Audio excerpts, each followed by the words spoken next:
Bismillahirrahmanirrahim. Assalamualaikum warahmatullahi wabarakatuh.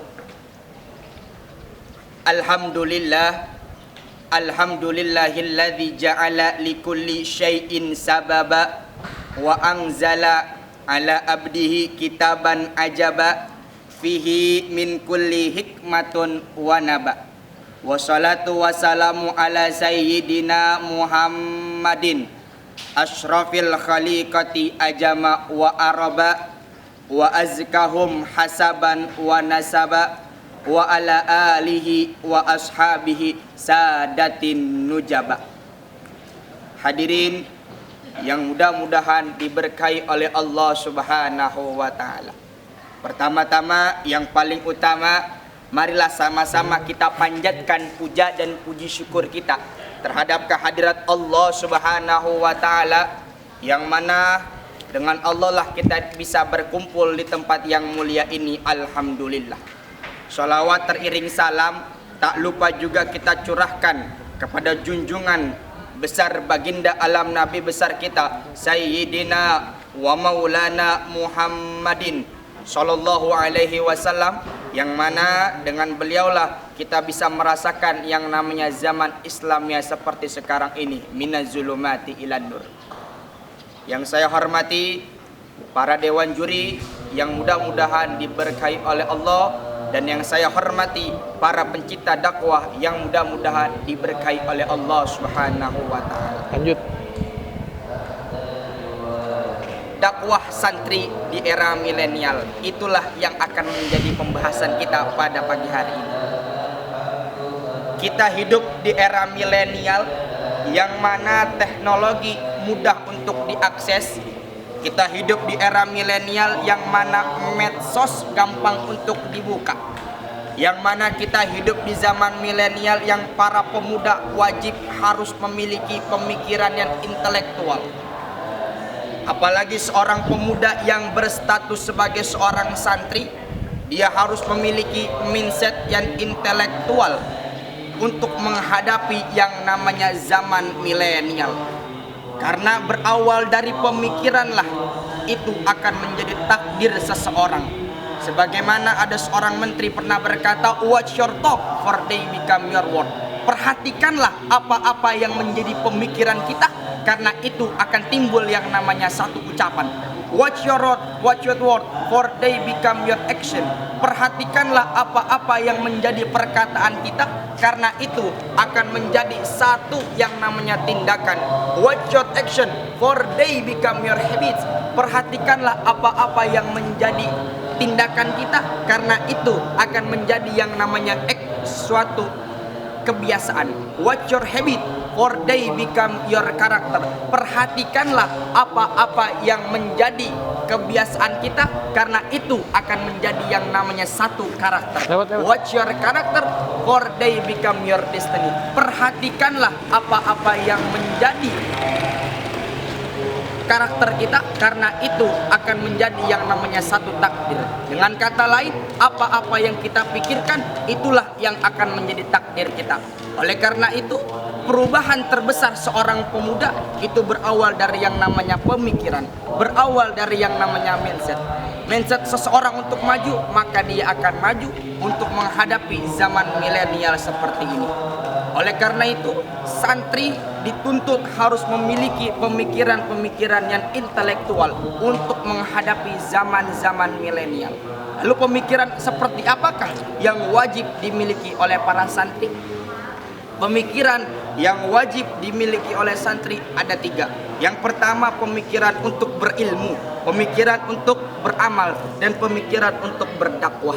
Al-maqasid ats-tsalatsa, al-ilmu wal amal, ad-da'wah ilallah. Berilmu, beramal, dan berdakwah menyeru kepada jalan Allah Subhanahu wa taala. Yang pertama ilmu, dan yang kedua amal. Al-ilmu bila amalin kastajari bila samalin. Ilmu yang tidak dimanfaatkan, ilmu yang tidak diamalkan, seperti layaknya pohon yang tidak berbuah, pohon yang tidak ada manfaatnya. Oleh karena itu, ilmu dan amal memiliki peran yang begitu besar ketika sebelum kita berdakwah. Jadi ketika kita mau sampai ke mindset yang ketiga, pemikiran untuk berdakwah, maka kita harus melewati pemikiran untuk berilmu dan beramal. Kata Allah dalam Al-Quran, atamuruna nasa bil birri wa tansawna anfusakum wa antum tatlunal kitab afala taqilun. Pada saat itu orang-orang hanya memerintahkan kepada yang namanya kebaikan, menyuruh kepada manusia untuk berbuat kebaikan, tapi dia tidak beramal, tapi dia lupa untuk dirinya sendiri. Inilah ayat-ayat Allah yang Allah tegurkan kepada orang-orang yang tidak berakal. Oleh karena itu, kita tidak akan sampai ke mindset yang ketiga kalau tidak sampai ke makom yang kedua, pertama dan kedua, yaitu ilmu dan beramal. Yang ketiga, ad-dakwah ilallah, berdakwah di jalan Allah. Dakwah ilallah berasal dari kata da'a yad'u, yang artinya memanggil dan menyeru. Jadi dakwah ilallah ialah menyeru kepada jalan Allah Subhanahu wa ta'ala. Dan di antara yang namanya hakikatnya dakwah ialah isolul hidayah. Isolul hidayah salah satu dari yang namanya hakikat dakwah. Berapa banyak para ulama, para kiai, para ustadz, mereka memberikan ceramahnya, mereka memberikan pencerahannya dari satu podium ke podium yang lain, dari satu mimbar ke mimbar yang lain, dari satu panggung ke panggung yang lain. Itu hakikatnya untuk memperjuangkan agama-agama Allah Subhanahu wa ta'ala. Para kiai, para ustadz, para ulama, mereka semuanya statusnya tidak pernah berubah sebagai seorang santri yang memiliki peran untuk meninggikan agama-agama Allah, untuk memperjuangkan agamanya Allah Subhanahu wa ta'ala.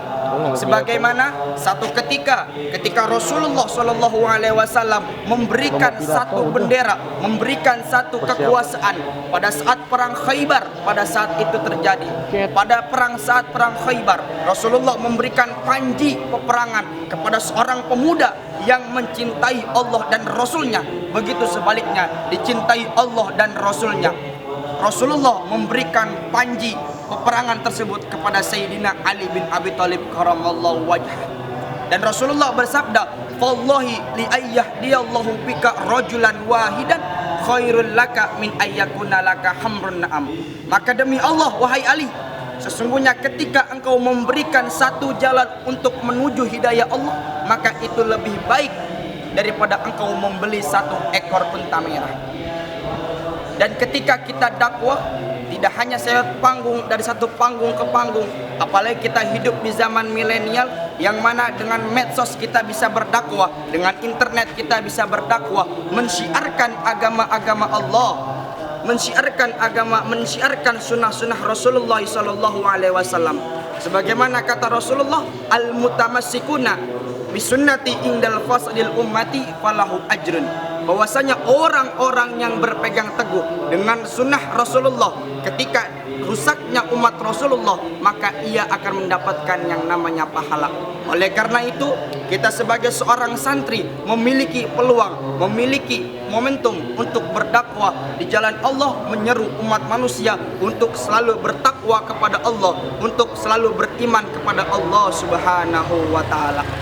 Sekian dari saya, mudah-mudahan bermanfaat. Wabillahi taufiq wal hidayah waridha wal inayah fala tasudal khulalah. Wassalamualaikum warahmatullahi wabarakatuh.